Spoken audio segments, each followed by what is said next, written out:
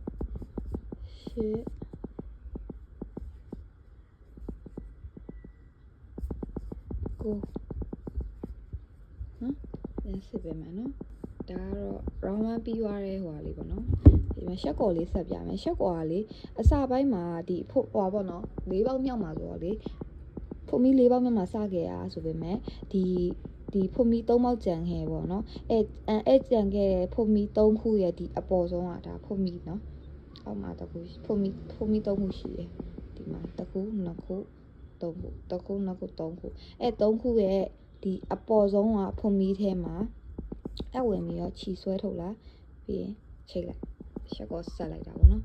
ကဲပြီပေါ့နော် round 1ပြီးသွားပြီဆိုလို့ရှိရင် round 2လေးစမယ် round 2စားဖို့အတွက်က chain 3ပေါ့နော်ဖို့မီ3ခါထိုးပါမယ်အဲထိုးပြီးလို့ရှိရင်အဲ့ဒီအပေါက်ထဲမှာပဲပေါ့နော်ဒီအပေါက်ထဲမှာပဲတိုက်ရှိတတိုင်ထိုးလိုက်ပါမယ်ပြီးလို့ရှိရင်တပေါက်မှာတိုက်ရှိနှစ်ခါစီပေါ့နော်တိုက်ရှိနှစ်ခါစီကိုနှစ်ပေါက်ထိုးပါမယ်တဲ့နဲ့တပေါက်ပေါ့နော်တစ်ခါပြီးရင်ဒီမှာတဲ့နဲ့နှစ်ခါနော်နှစ်ခါရပါပြီဆိုလို့ရှိရင်တပေါက်မှာတိုက်ရှိတတိုင်စီကို3ခါထိုးပါမယ်တဲ့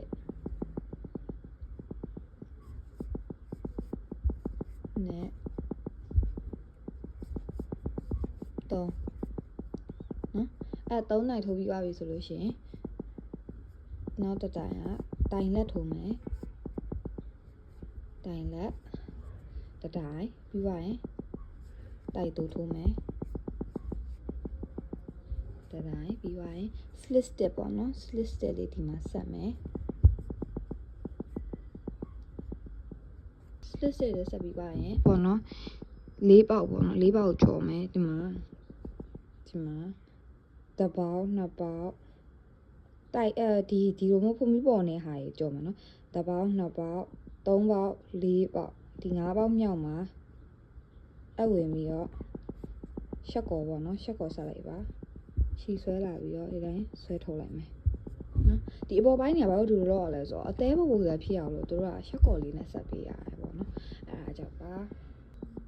ပြီးရဒီမှာပေါ့နော်ဒီနောက်တစ်ပေါက်မှာတိုက်တူထိုးလိုက်ပါမယ်ဒီနောက်တစ်ပေါက်မှာကတော့တိုင်လက်လေးပေါ့နော်တိုင်လက်လေးထိုးပေးပါတိုင်လက်ထိုးပြီးသွားရင်တိုင်ရှည်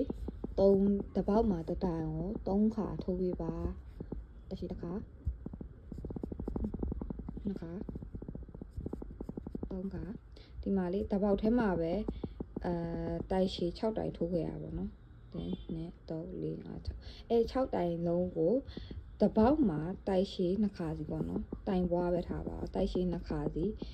ထိုးရလိုက်ပါတပေါက်မှာတိုက်ရှိနှစ်ခါစီ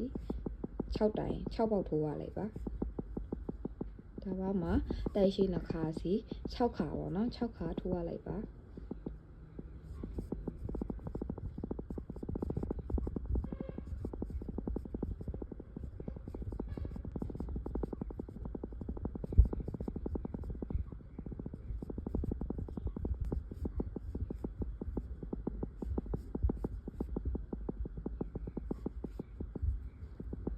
ဒီမှာ1 2 4 6 8 10 12ပေါ့နော်အားလုံးပေါင်းတွက်လိုက်လို့ရှိရင်တော့12တိုင်ရှိရတယ်2 4 6 8 10 12ပေါ့နော်12ရစားဟုတ်ပြီပြီးသွားပြီဆိုလို့ရှိရင်တပေါက်မှာတိုင်ရှည်နှစ်ခါစီကို6ခါထိုးပြီးသွားရင်တော့နောက်တစ်ထိုးရမှာကတိုင်ရှည်တပေါက်မှာတိုင်ရှည်တစ်ခါစီကို10ခါထိုးပြီးသွားပါတဲ့နဲ့တော့ဒီမှာကြောက်ခနဲ့ရှစ်ကို30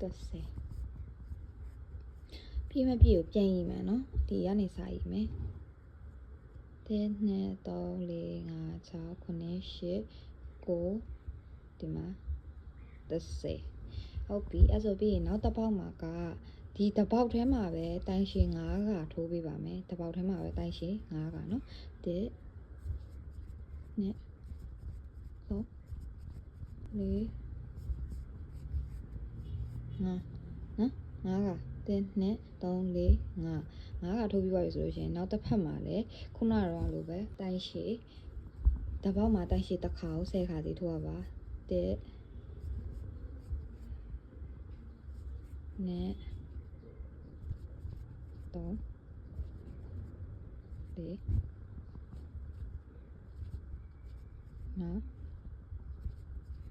6 9 10 9 10နော်အဲ့ဆိုပြီးနောက်တစ်ပေါက်ဒီမှာ3ပေါက်ကျန်တာပေါ့နော်အဲ့3ပေါက်မှာတစ်ပေါက်မှာတိုက်ရှည်နှစ်ခါကိုဒီ3ပေါက်လုံးမှာလောက်ပါနော်တစ်ပေါက်မှာတိုက်ရှည်နှစ်ခါစီထိုးပါမယ်3ခါထိုးရအောင်နော်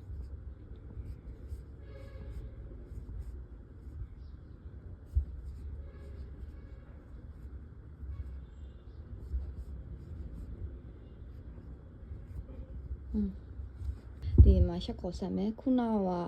အစပိုင်းမှာလုပ်ထားတယ်တိုင်ဖုံမီပေါ့နော်ဖုံမီ3ပေါက်ရဲ့အပေါ်ဆုံးကဖုံမီပေါ်မှာရှက်ခေါ်ချီဝင်အပ်ဝင်ပြီးတော့ရှက်ခေါ်ဆက်လိုက်ပါမယ်ကဲဒါကတော့မှာပါ round 2ရဲ့ပုံစံလေးပါတဲပုံလေးထွက်လာပြီနော်ဒီနားလေးပေါ့ဒီနားလေး round 2ပြီးသွားရင်တော့ round 3တက်ပါမယ် round 3တက်ဖို့အတွက်က chain 3နဲ့3ဖုံမီ3ခါထိုးပါဖုံမီ3ခါထိုးပြီးပြီဆိုရင်နောက်ဒီပေါ့နော်ဒီဘေးမှာဘေးအပေါက်လေးမှာတိုင်ရှည်2တိုင်ထိုးပါမယ်တစ်ပေါက်ထဲမှာ2တိုင်ပါပြီးသွားလို့ရှိရင်ဒီဘေးပေါက်မှာတိုင်ရှည်တစ်ခါပြီးရင်နောက်ဒီဘက်မှာတိုင်ရှည်တစ်ပေါက်မှာတိုင်ရှည်2ခါပေါ့နော်2ခါနောက်တစ်ပေါက်မှာတိုင်ရှည်တစ်ခါဒီနောက်ထပ်တစ်ပေါက်မှာကျတော့တစ်ပေါက်ထဲမှာပဲတိုင်ရှည်2ခါထိုးပေးပါမယ်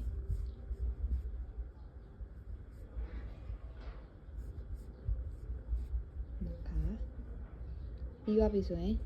နောက်တစ်ပေါက်မှာတိုင်ရှည်တစ်ခါပြီးရရင်နောက်တစ်ပေါက်ကတော့တိုင်လက်တစ်ခါ